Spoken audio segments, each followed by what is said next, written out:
आज का वीडियो शुरू करते हैं एक न्यूज़ आर्टिकल से। ये न्यूज़ आर्टिकल आया था न्यूयॉर्क टाइम्स में मई 2023। ये आर्टिकल जिसके बारे में है, पहले उसके बारे में बता देता हूँ। ये आर्टिकल था जियोफ्रे हिंटन के बारे में।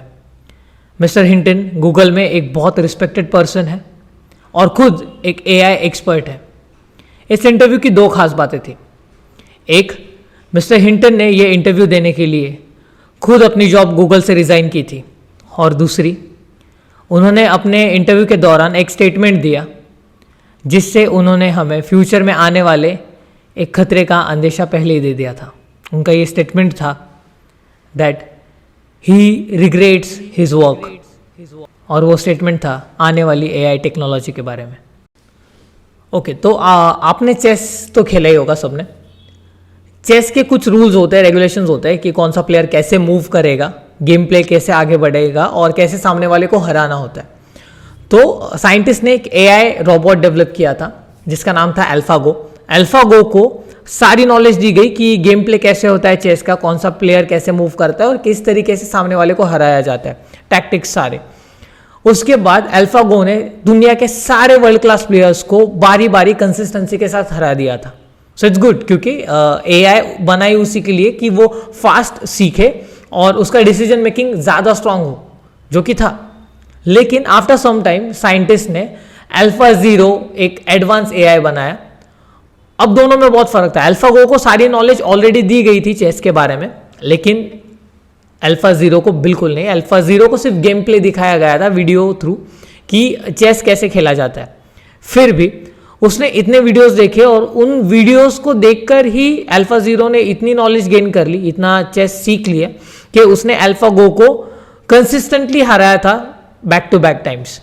ओके, तो ये एक ऐसी चीज़ है जो अनयूजुअल थी थोड़ी, क्योंकि वो इतना फास्ट सीख रहा था जबकि उसको गेम्स के रूल रेगुलेशंस भी नहीं पता था। लेकिन AlphaZero को सिर्फ एक चीज़ पता थी कि जीतना है और जीतना कैसे। उसने खुद ऐसे पैटर्न्स डेवलप कर लिए थे जो जीतने के लिए ज़रूरी है, और उसने अल्फागो को हरा दिया। सिमिलरली और बहुत सारे एग्जाम्पल हैं, जैसे दो एग्जाम्पल और है।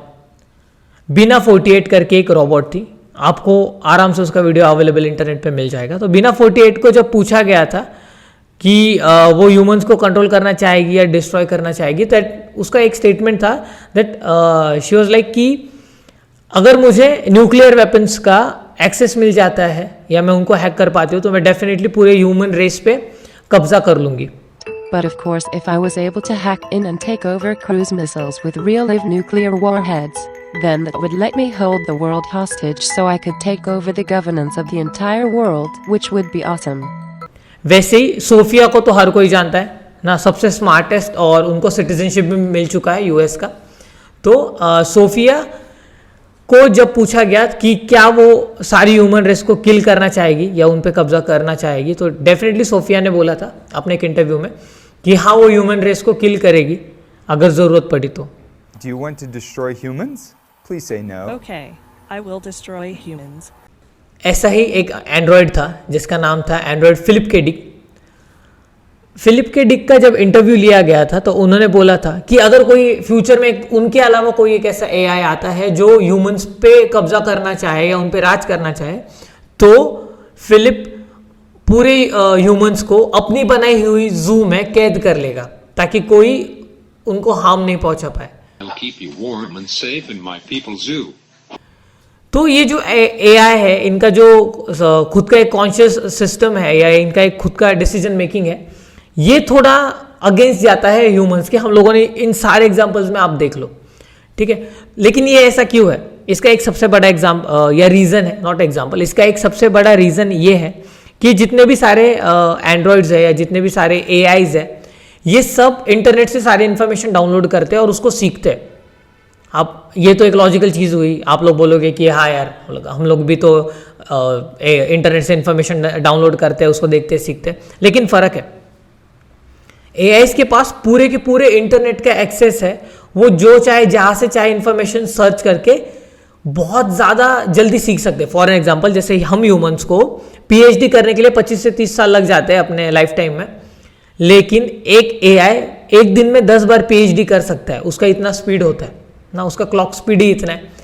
तो ये लोग इंटरनेट से या ये AIs इंटरनेट से कोई भी इंफॉर्मेशन, जैसे वेपन्स कैसे बनाते हैं या बॉम्ब्स कैसे बनाते हैं, कोई भी वायरस कैसे डेवलप किया जा सकता है, ये सारी इंफॉर्मेशन भी तो सीख सकते हैं।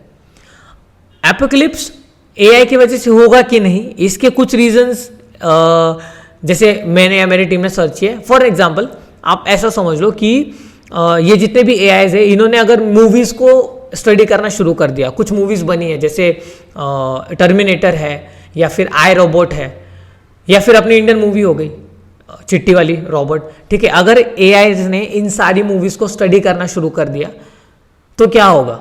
डेफिनेटली उनका डिसीजन मेकिंग इस तरफ जाएगा कि वो लोग एक ह्यूमन से ज़्यादा एडवांस और ज़्यादा लॉजिकल, ज़्यादा इंटेलिजेंट है, तो वो अपने आप को फर्स्ट प्रायोरिटी देना शुरू कर देंगे। अभी तो फिलहाल ये एआई सारे सिस्टम में, कुछ रोबोट्स बने हैं सिर्फ, ये एआई अभी सिर्फ सिस्टम में है, लेकिन क्या हो जब इनको इनका फिजिकल फॉर्म पूरी तरीके से मिल जाएगा,